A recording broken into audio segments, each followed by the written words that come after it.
вечер! Добър вечер на всички! Добре дошли на епизод 4 от подкаста Традицията след нас. След малко закъснение отново се върнахме. За което се извиняваме. Да, и ви представяме нашия първи гост, Георги Гергов. Преди само да започнем подкаста, ще се извиним, тъй като нашата рубрика с Елена Петков, Езиковци зад граница, няма да се осъществи днес, защото е болна, но... Другия път ще е с нас. Да, и пожелаваме бързо оздравяване. Така, и нека да продължим по същество.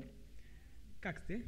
Ами, здравейте! Първо искам да приветствам с добре дошли абсолютно всички, които уважиха подкаста тази вечер и за всички, които ще гледат после онлайн. А бихте ли погледнали Добре. публиката? Браво!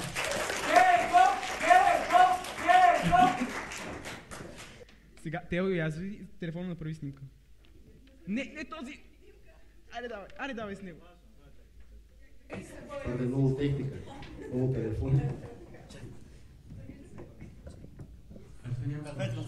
Чакай, дай пак! Значи това не е Николай. Добре. Айде готово. Така, благодарим ви, че сте при нас и че приехте всъщност нашата покана. Сега, след като доста се поразровихме за вас и се запознахме с, как да кажа, Личността ви. по-известната ви част. И сега ще започнем от началото все пак. Вие в момента сте учител по физическо възпитание и спорт. Но преди това сте имали една блестяща кариера. Ами, аз съм сравнително млад, така че кариерата ми още не е приключила, но... Да, но преди да намаля малко тренировките, както се случва напоследък, бях се отдал доста на спортната си кариера и реално първо започнах да занимавам с футбол доста малък и може би към това ме подтикна и семейството ми, баща ми. Той е завършил спортното училище в град Ловеч, както и майка ми, и се занимава с футбол. Има няколко мача за мъжки отбор на Литекс и може би той е предал тази любов към футбола на мен. И аз сравнително малък започнах да се занимавам с футбол. Колко време се занимавате с футбол?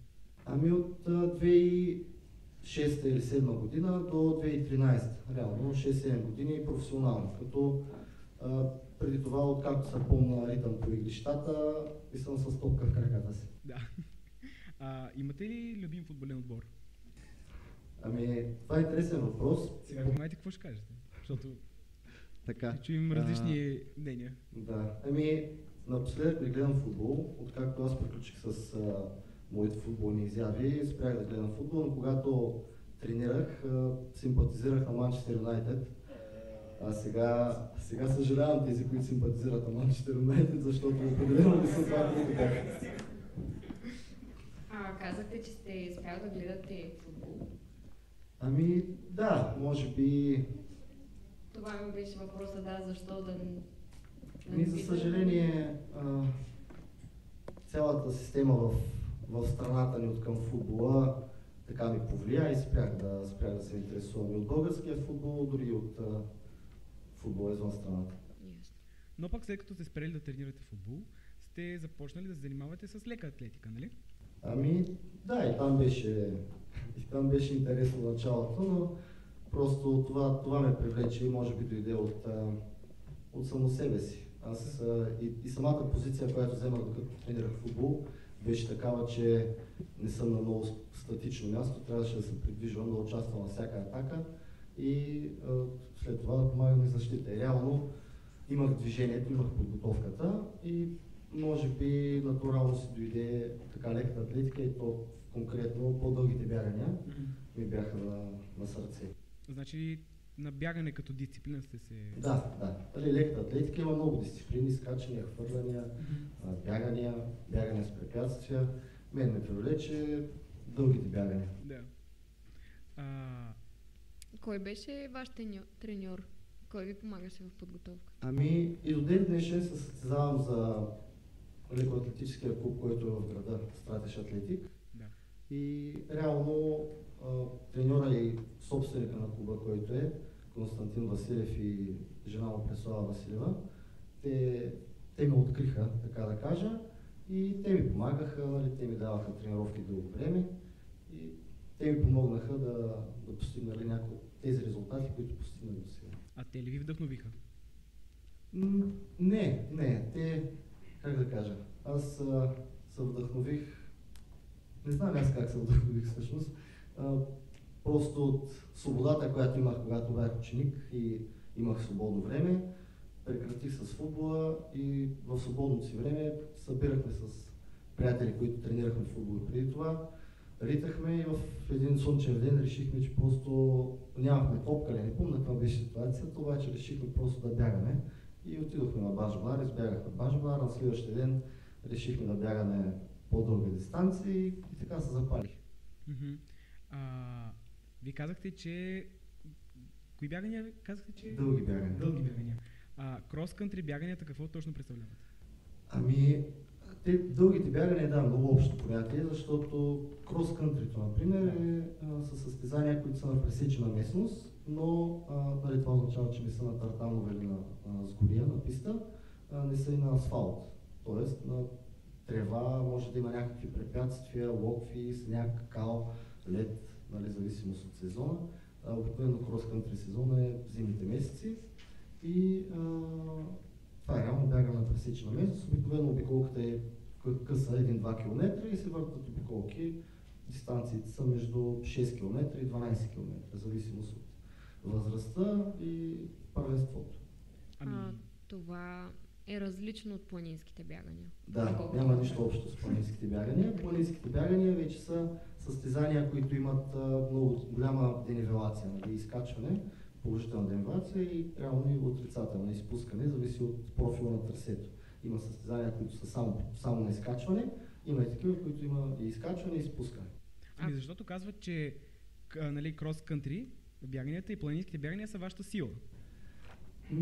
Може би да, защото съм малко по-силов атлет, така да кажа. Като застанем на пистата или на шосето, аз съм малко по-якичък, така да кажа, в сравнение с останалите бегачи. Те са малко по-фини, като отидем на някои трасета, които са по-тежки, както е примерно крос-кънтрито или планинските бягания. Там се изисква малко повече сила или не знам аз как да кажа, по-различни качества. И така се случи, че там ми пасват трасетата и терен. Можете ли да кажете, че едното ви е по-любимо от другото? Крос-кънтритата или планинските бягания? Много зависи, защото най-ми е на сърце да бягам бързо, което се получава само на места, на които е равно. Реално на писта, на шосе. Там най-ми харесва и най-ми допада, защото усещаш скоростта. Докато на планинските бягания на крос-кънтрито, ако наклона е 15-20%, нали, няма как да бягаш с висока скорост, но просто може би там конкуренцията е по-малка или състезателите им е по-трудно и предпочитат да не се готвят за тези състезания, или наградният фонд е по-малък, в зависимост от шампионатите. Но не мога да кажа, че някои от двете ми харесват повече. Вие сега не тренирате толкова активно, ще си говорим по-късно за това, но искам да ви питам, беше ли дълга вашата кариера на активното спортуване?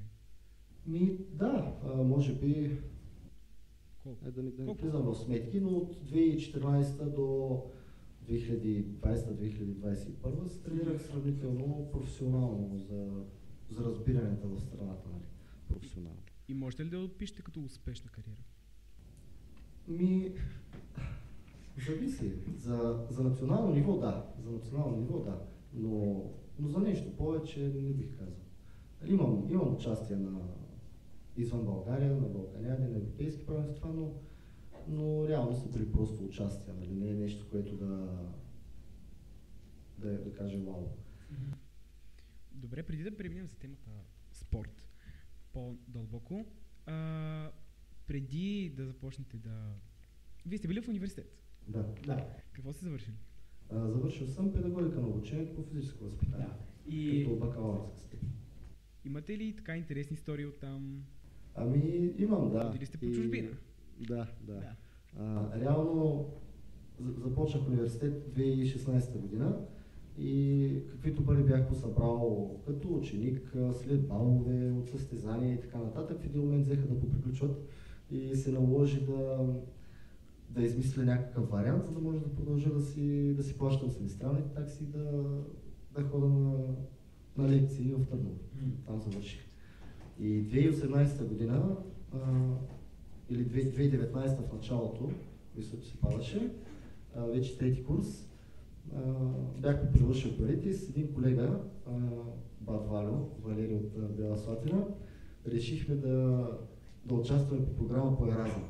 И понеже той е малко по-възрастен, нали, става въпрос по-възрастен, не е типичният млад студент на 20 години, той беше на 41 години и реално 18 години от живота си той е живял на остров Крит в Гърция.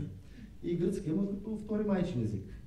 И той постоянно бяхме като допегащи с него в университета и дойде с предложението, отиваме на Гърция по Еразъм, ще е голям купон, носим си документите, караме 2-3 лекции упражнения, бием си шута, прибираме се в България, само вика ще вземем парите.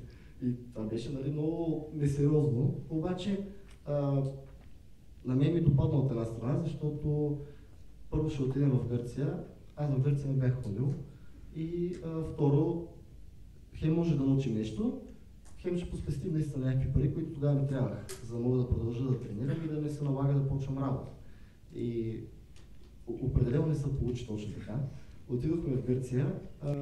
Той отиде той кандидатства с работен език гръцки, аз кандидатствам с работен език английски. Каза гръцки, не знам, аз знам две думи. И отиваме ние в Гърция, с пристигането, той има някакъв негов приятел, който е на 30 км от Солун, а на нас спортната ни база трябваше да е в Солун. И отиваме в този негов приятел и трябваше следователно ние да отидем до Солун, там вече да си оправим документите, за да започнем да караме упражнения. 3 седмици оправихме документи. Както и да е, оправихме документите, почнахме да ходим на упражнения. Упражненията се оказаха, че са в един град Терми, който е на още 30 км след Солун. И реално пътувахме всеки ден по 60 км натам и 60 обратно, докато изкарахме първия месец. Изкарахме първия месец и Валерий е човек, който има семейство, деца, нали, аз имам състезания и решихме, че трябва да се приберем. Нали, не мога да продължаваме да стоим там плътно 5 месеца, както е по програмата, си пак отидохме за да подпишем документите да се приберем. Прибрахме се ние на първия месец, имахме право на 3 или 4 седмици почивка по принцип да пропуснем и пак щяхме да можем да се съберем присъствието. Обаче ние решихме да починем 9-10 седмици. И като се върнахме, вече ни гледаха всички на кръв и ние почнахме да караме упражнения, нали, плътно от сутрин до вечер, обаче така беше програмата, че ние караме от понеделник до четвъртък. В петък нямаше почти нищо, имахме 1 или 2 лекции и не си заслужава да стоим въобще за петък. А нашия Валерий вече се беше изпокарал с този негов приятел в градчето, където спяхме при него и трябваше да се търси място, където да спим. И се оказа, че никой не иска да ни вземе на квартира за месец или за два, а общежитията, които са студентите, също не искат да вземат студенти за месец или за два. И навсякъде обикаляхме из града, наляво надясно, той говори на гръцки, аз ходя след него, нищо не разбирам и само мълча, той беше нещо на гръцки и в един момент като каже Йорго, паме, и аз ставам и тръгвам, паме, тръгваме, и Йорго, тръгваме, и аз ставам и тръгвам след него. И в един момент не мога да се намерим къде да спим и нашия пак излезе с гениалната идея, че трябва да спим в колата. Колата, с която пътувахме до Гърция, Volkswagen Loop, който има представа каква кола е това. Това е доста малка кола. И пък нашия Вано е доста, как да кажа, як българин. И решихме да спим в колата. И спим в колата, ние понеделник, нали, караме упражнения, спим в колата, почват вторник упражненията, аз съм труп. Въобще не мога да мръдна, не съм спал цяла нощ, а нашия ляга и заспива. И изкарахме вторник, сряда, четвъртък и се прибираме до България, понеже няма къде да спим. Обаче не сме си събрали присъствията и реално трябва да ходим другата седмица. И това нещо продължи 8 или 9 седмици още. Реално пътувахме всяка седмица. Гърция е обратно. Да. Неделя през нощта, аз по някакъв начин се придвижвам неделя вечерта до София нашия тръгва от Бяла Слатина, събираме от София. Понеделник, 9 сутринта сме там на портала, отваряме спортния комплекс, караме лекции цял ден и упражнения ден, ние нямахме лекции. И имахме различни спортове, караме упражненията, паркираме колата горе отстрани до комплекса, че да не ни видят, че спим по колите. Аз това щях да попитам, дали сте продължили да спите там. Продължихме, да, 8-9 седмици. Не намерихте друго. Да. И беше много интересен период от живота. Ами аз само се оплаквах и не си го представях изобщо така. Но попаднах на такъв човек, който е минал през много и определено не му пречи да живее по-спартански. И това ми донесе много такива сега приятни спомени. Да. Но тогава направо ми идваше да се хвърля от някъде. Все още ли сте приятели? Да, но на... Да. Не на всеки човек му се случват такива неща. Да. Абсолютно. Определено никога няма да го забравя. То аз си носех едни шалтета, опитвах се да спа навънка, до колата. Те ме изядат комарите, ние сме в морето. То беше приключение. Добре. Значи, щом сте се отдали толкова на спорта, сте си имали отпреди на ум да се занимавате с това. И защо решихте да се отдадете на спорта? Ами, не знам, нали ви казвам, може би тръгна от семейството ми и в един момент това ежедневно аз да се измарям по някакъв начин физически, ми стана ежедневие, стана ми начин на живот и ми носи удоволствие. И може би бягането е нещо, което почти всички ще се съгласат, че е доста физически трудно. И да, може да бягаш леко и да изкараш повече време, нали? Но пак е физически трудно. И ако търсиш някакви спортни резултати, нали, не мога да си позволиш да си бягаш лекичко. Реално натоварването е голямо. Ако трябва да опишете спорта с една дума, коя би била тя? За вас лично спорта.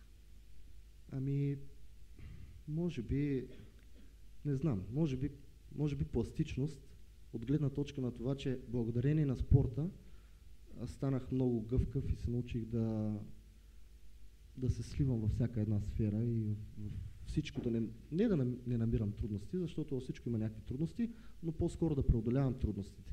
И тази пластичност от една дисциплина в друга, от един спорт в друг или от едно предизвикателство в друго, това може би дойде от спорта.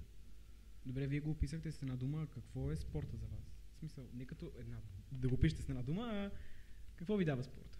Ами, спорта ми дава много. Спорта ми дава всеки един човек, който е спортувал и се е опитвал да постига някакви високи спортни резултати, знае, че колкото дава спорта, толкова и взима, но как да кажа? Не знам, 50 на 50, зависи от гледната точка. Аз по принцип опитвам да съм много позитивен и мога да почна да изброявам само позитивните неща до утре сутринта, обаче винаги има и негативно влияние. Еми, кое намирате за негативно? Контузиите, това, че си далеч от семейството си дълго време, това, че трябва да правиш много жертви от към, примерно, излизане с приятели, начин на живот, храна, пиене, дискотеки, това, което вие, примерно, го имате за нещо обичайно. Аз съм бил на 2-3 дискотеки до 2021-2022 година. До тогава съм имал 2-3 дискотеки през живота си. И какво промени това? Не знам, може би... тия кашлящите долу. Не, може би допира до вас, допира до училището, до по-младите хора и до техния начин на живот. Да. Нали, малко ме разчупи и ме накара да не съм толкова вглъбен в тези състезания и тренировки, ами малко и да, както се казва, да му отпусна края. С какви лишения се сблъсквате? Сте се сблъсквали по-скоро, защото нали, сега не е да, напоследък не се ограничавам чак толкова, да кажем, като храни, като начин на хранене, като... Нали, мен това ме тормозеше, защото аз лесно качвам килограми. А за тези дълги бягания трябва да си лек. И на много хора очите, нали, изглежда, че съм слаб. Пък аз реално преди няколко седмици имаше даже едно състезание и няколко приятели после ме коментират след самото състезание, че като са ме гледали на старта и са си коментирали. Вика, ако стане някакъв варгал, ти ще ги смачкаш всичките. Нали? Те реално са хора на моята възраст и по-големи. просто са с по 10 кг по-леки. Мгм. И аз покрай тях наистина изглеждам не дебело, но по-масивен, така да Як. кажа. И това може би са били лишенията, които после Мгм. са ми били по-трудни. А От към храна. днешна дата смятате ли, че положеният труд си заслужава отделеното време? Да, Всичко това ви разбира се. Аз доставя- не мога да кажа, че съжалявам за нещо, защото никога нямаше да се срещна с тези хора, никога нямаше да отида на тези места, никога нямаше да преживея и тая тъга, и тая радост, която съм преживял покрай състезанията и покрай лагерите, на които съм бил. Нали, не знам какво е щяло да бъде и какво съм опуснал през това време, но в крайна сметка нямам време за съжаление или за колебания. Каквото е такова, аз съм доволен. Ако е ви амбицира в момента да продължавате си още с спортуването? Не знам, може би всеки ден намирам някаква причина. Дали в себе си, дали някаква външна причина и мотивация. Всеки ден намирам нещо различно. То всъщност е станало като част от живота ви. Да, то е ежедневие, което трудно мога да се отскубна от него и тотално да спра да съм активен спортист. Значи мислите, че спорта ще остане до край с вас? Няма да Няма се да се откажете откажете. от него. Под една форма или друга, да. Може да не е този вид спорт, но със сигурност няма да седна, да си седа просто. А какво мислите за развитието на спорта в България в момента? Все пак имаме доста поводи за гордост, нали, като златните момичета, Григор Димитров в леката атлетика, Ивет Лалова. Истината е, че това ми е малко болна тема, защото Кажете. ние не можем да се изборим олимпийските шампиони и световните рекорди, примерно в щангите, в плуването имаме олимпийски медалисти, в гимнастиката, в леката атлетика също. И сме имали много силни години, и то не години, ние сме имали много силни периоди като цяло във всички спортове. И сега е просто страшна спортна пустиня и това не ми харесва, но това е наложено на по-високо ниво просто и малко е трудно да се преборим с него в момента. Бихте го променили? Всичко трябва да дойде централно и реално младите хора да почнат да се възхищават както е било едно време, на спортистите и на хората, които са ни славили по света, а не на фолк певиците и Да. тези, които ни показват по телевизията в момента. Много често в TikTok, да, виждаме как младите масово познават Еми, певици и да. така нататък, спортистите. Не мислите ли, че ще отидем към по-добро в тази област?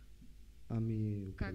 определено Лично как ги виждате нещата? Определено се надявам, дори не заради нас и заради вас да търсите някакви високи спортни резултати, а просто като начин на живот. Защото един спортист има един начин на живот и едни амбиции, цели и съвсем различни приоритети от фолк певиците, примерно, които се рекламират. Ами не самото това си и базова обща култура, защото това са спортисти, които са прославили всъщност страната, в която живееш. И то по олимпийски състезания, както вие казахте. Точно така. Малко е срамно да не знаеш кои са сега. Така е, но аз примерно дори аз не ги знам абсолютно всичките ни олимпийски световни шампиони, защото наистина са адски много. Въпросът е, че ние сега като видим последните 10, 15, 20 години, като видим някой да участва на Олимпиада или на световно първенство, или да вземе медал, за нас е много голям успех. Нали? И то така трябва да бъде. Но преди време медалите са били разпределени между нашите българи на това същото първенство, а не да закачим един медал за цялото първенство и да кажем, нали, ние сме велики. Докато сега, примерно, имаме там един-двама щангисти, които отиват, отвяват всички. Едно време сме имали по 10. И те се борят помежду си, което е съвсем различно. А на какво мислите, че се дължи това, че преди години сме имали 10, а сега един-двама? На начина на живот, на какво толкова се е променило? Това е, как да ви кажа, това е централен проблем, който трябва да... Ако се загледате не бих казал спортната база, но като цяло спортната база основно е строена до преди 30 години. От тогава има построени някакви спортни съоръжения, но са единици. Говорим за спортни съоръжения за високи спортни резултати. Тук там е някоя зала, тук там е някоя писта и се срещаме и с абсурди, които е, например, за леката атлетика. Аз тренирам лека атлетика, участвам на писта на държавно първенство, взимам медали на държавно първенство на писта, участвам на Балканяда на писта и ние в Ловеч, примерно, нямаме писта. Нямаме писта, ама и в Плевен нямат писта. Да. Ама и в Троян нямат писта. Имат една сгория, която 400 метра, но е писта, която е настилката е сгур, не е тартан. И нямаме ги условията. Нямаме някои от условията. Това не е цялата причина, защото в някои африкански страни нямат стадиони също, но там просто менталитетът им е различен и те толкова нямат избора и реално нямат удобствата, които имаме ние.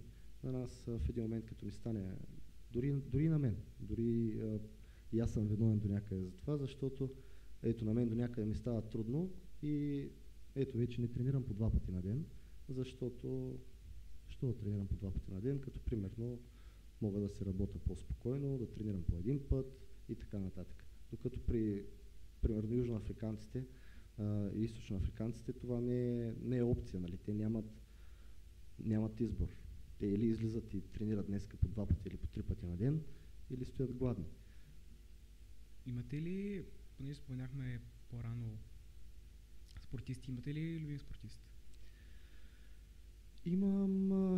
Имам доста хора, на които се възхищавам, но аз се възхищавам на самите личности, на самите хора, които успяват навъпреки. Има такива спортисти в различни спортове. Например, Тайсън Фюри е един от тези спортисти, които въпреки много от трудностите и личните проблеми, които има, успява и е най-добрия. Има много други такива примери, които на хора и на спортисти, които въпреки проблемите, въпреки да кажем голямото семейство, въпреки да кажем бедността, въпреки липсата на условия, успяват и постигат нещо, което хора, дето имат абсолютно всичко дадено и дори генетиката, дори таланта да го постигнат, не могат да го постигнат. Много често се вижда този парадокс. Да. Просто са по-мотивирани. Чисто сега ще говоря за България. Един от най-успешните спортисти в момента е Григор Димитров. Вие запознавали ли сте с него? Имали ли сте контакт с него? Не, с него не.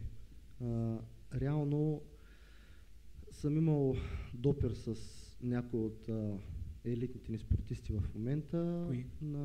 На лагери, които съм бил на Белмекен, примерно, защото доста от елитните ни спортисти ходят там. Но Григор Димитров не е от тях, защото той тренира основно тренира в чужбина, дори и да е в България, той няма условията да тренира тенис на корт и кортовете на самата база Белмекен. А като елитни спортисти, с брат Пулев сме се засичали на Белмекен, с Владо Илиев, Милена Тодорова, биатлонистите, които са от Троян. Има и много други, просто... Не се сеща. Ако ме е за цел да сета, Антони Иванов, пловеца, някои от щангистите сме се засичали на Белмекен. Сега нека да поговорим, предлагам аз малко да се върнем на вас. Имате много успехи, така доколкото успяхме да намерим. Кой беше първият успех в спорта? Да. В футбола е по отборна работа, нали? Там не мога да кажа, че имам някакъв успех или индивидуален успех. Там сме се класирали не зле, ставали сме първи на елитна група, носители на Купата на България. Нали? Там даже не съм и сигурен колко са ни точно медалите и първите места. Спечелили сме училищно първенство 2 или 3 пъти. Но в леката атлетика така се получи, че аз започнах да тренирам 2013 година, края на лятото и първото ми официално участие на състезание като картотекиран състезател станах държавен шампион в зала 2014 година в Добрич и това беше първия ми, така да кажа, успех. Как се чувствахте? Ами, аз честно казано бях много изненадан тогава, защото аз не го очаквах, нали.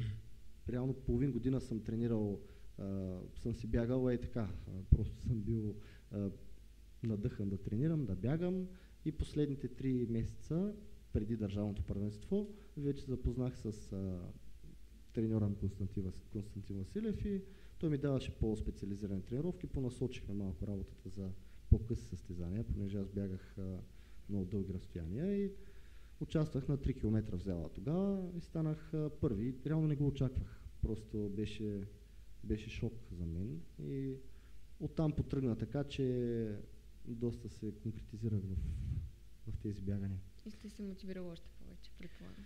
Да, може би ми подейства и мотивиращо.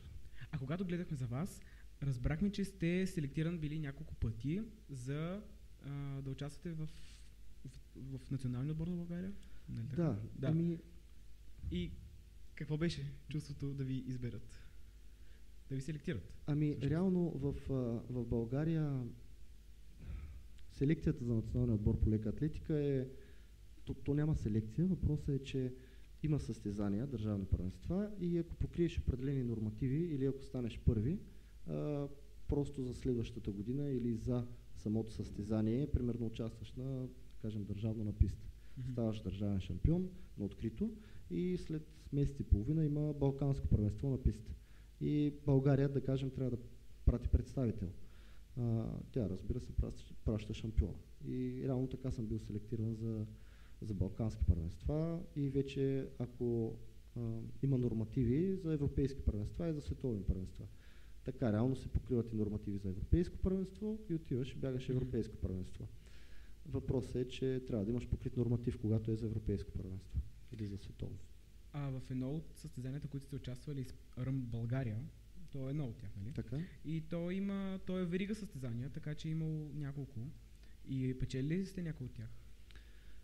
Да, печелил съм. Това е сравнително нова верига състезания, която 3 или 4 години вече се провеждат. Правят между 7, 8, 12 състезания в цялата страна, в различен период от годината, различни дистанции, различни терени, различна трудност на трасето и повечето от тях са съобразени с някои от забележителностите на даденото място. И затова са по-известни, защото и самата им реклама е по-добра. Нали, от тази гледна точка се подобри малко и масовостта в тези състезания, защото голям брой хора разбират за тях. Например, за държавно първенство в зала, понеже не се рекламира толкова и не се знае от хората, никой не идва да гледа. Там сме само състезателите и родителите на състезателите. А Ръм България, трасетата са по-интересни, хора участват и с това се рекламира и се знае.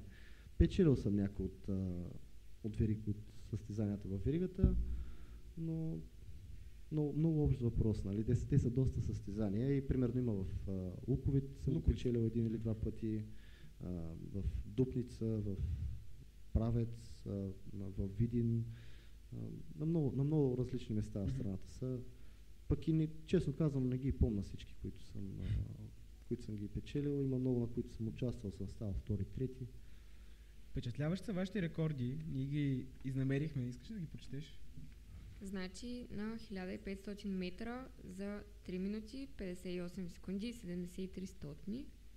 За 3000 метра, за 3000 метра 8 минути, 36 секунди и 52 стотни, като това е в зала. За 5000 метра 15 минути, 20 секунди и 7 стотни. И за 10 000 метра 31 минути, 46 секунди и 68 стотни. Може ли аплодисменти?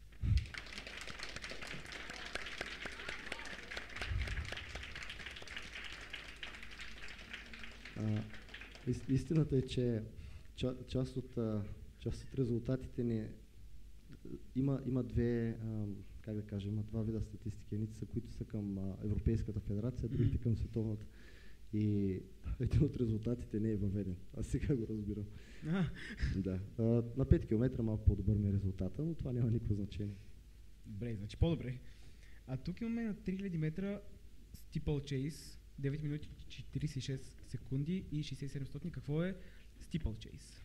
Ами, това е една много интересна дисциплина в леката атлетика. Има в бяганията, както има бягане на гладко бягане, така има и бягане с препятствия.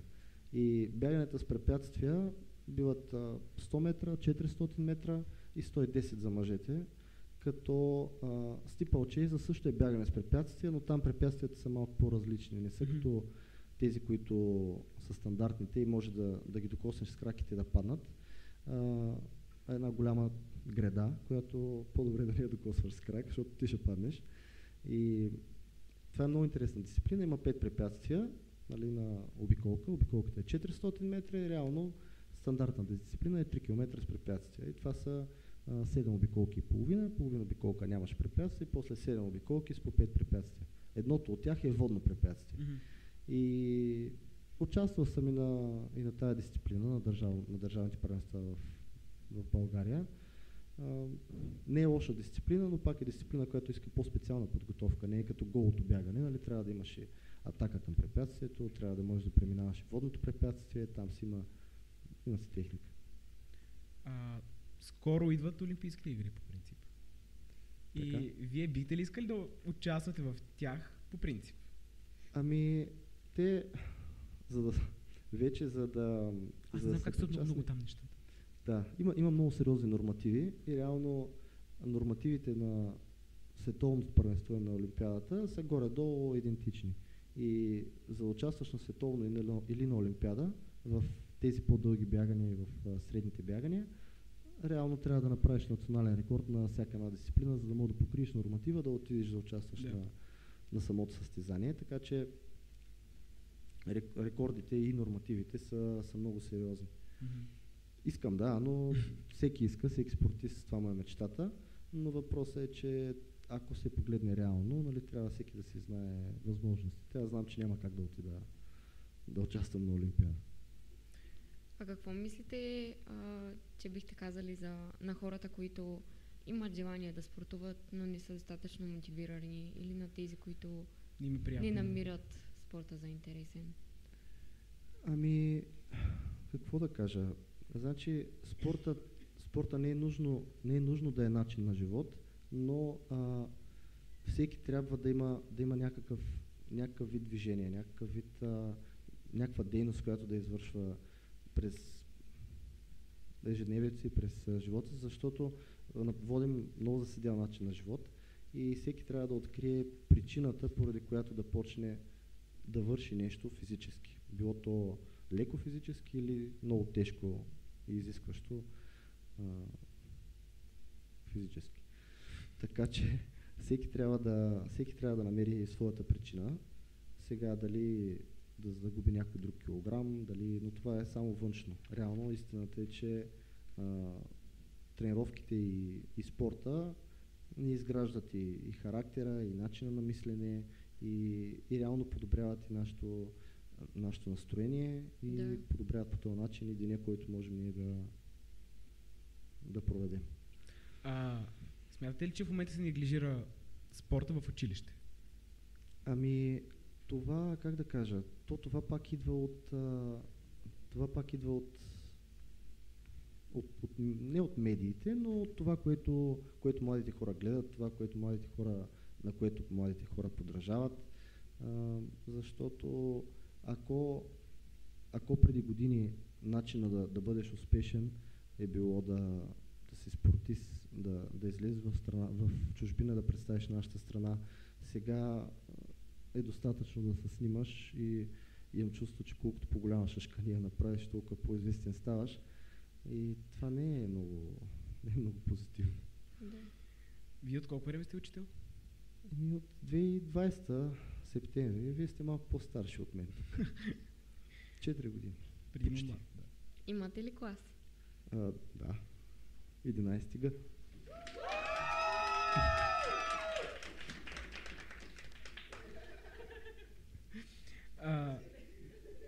Беше ли ви трудно в началото?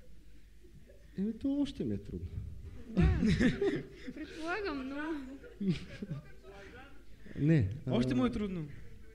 Трудно. То, как да ви кажа? Баш в началото. Колкото е по-трудно, толкова е по-интересно. По-интересно. И толкова е по... Да, ако е лесно, не е интересно. Колкото е...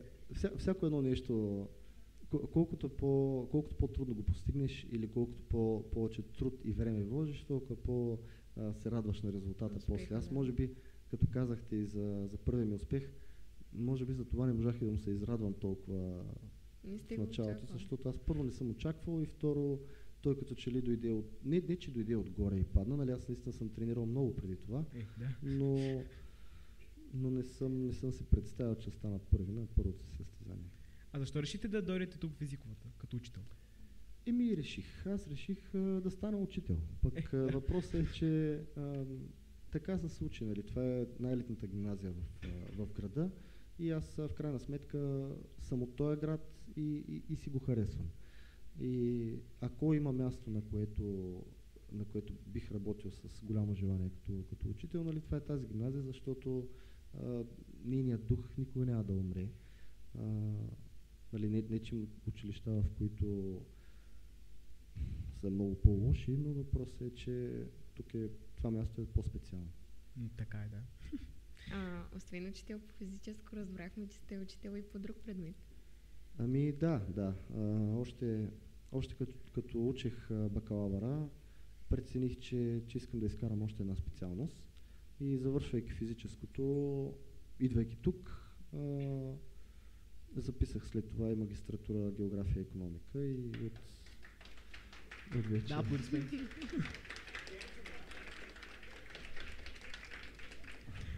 И защо решихте така?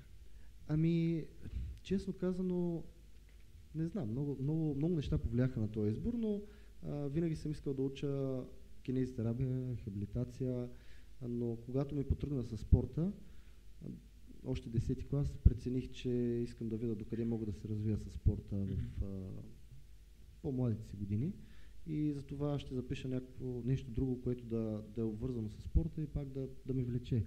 И затова записах за учител по физическо. И биологията, колкото и да ме била на сърце, реших да остава за магистратура, примерно. Но така се случиха нещата, че в Търновския университет бях свикнал и реших магистратурата да я продължа пак там. А там нямаше биология като висше образование, като магистратура и затова записах география. А бихте ли записали биология сега? Бих. Може би да. Но ще си помисля преди да запиша определено. Какво смятате за нас? Учениците като цяло? Ами, какво? Аз радвам ви се много, защото колкото и да съм аз учителя, а вие учениците, аз се чувствам доста близко до вас, защото самата ни възраст е... Да, Да, близко сме като възраст. По-близко сме, да, и затова имате доста приятели на нашата... Ами, да, така да кажем, да. Организираме се и в класа, и някои от вашия випуск, момчета и момичета, които тук ме поканат на кафе, там ме поканат на кафе. И да. И на механа. И как се чувствате като част от семейството на езиковата? Макар за вече 4-та година. Еми, как? Чувствам се, че може би това е моето място, но не знам как да ви кажа.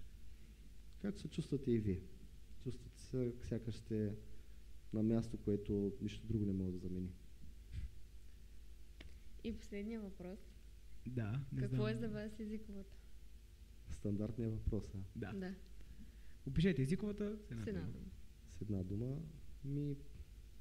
С една дума, ако трябва да опиша, не знам. То вече почва да става клиширано, ама може би семейство, защото част от учениците станаха близки с мен, самото работно място, част от колегите. Тая топка тук господин Николов ме помоли да спа с нея, да си я носа навсякъде, защото постоянно ме бия на 21. А за тази има ли история? Няма история, ама ще трябва да сменим спорта и пробваме там. Може би семейство. Добре, благодарим ви. Сега ще оставите и вашето послание, вашата следа всъщност в тефтера. Сега, няма да пишете сега, ако искате. После може да напишете.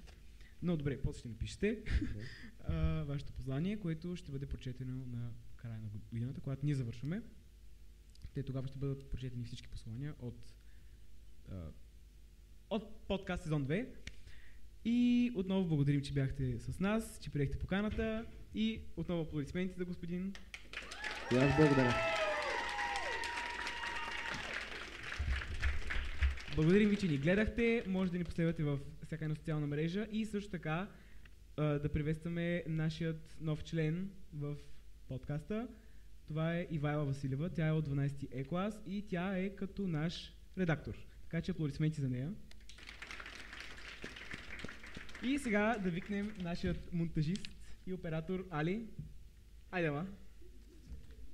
Аплодисменти за Али. И да викнем Теодор Гатев.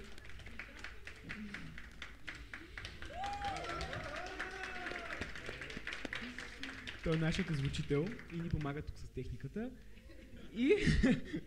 И Елена Петков, която отсъства, за съжаление, но това е нашият екип и отново благодарим, че бяхте тук. До нови срещи!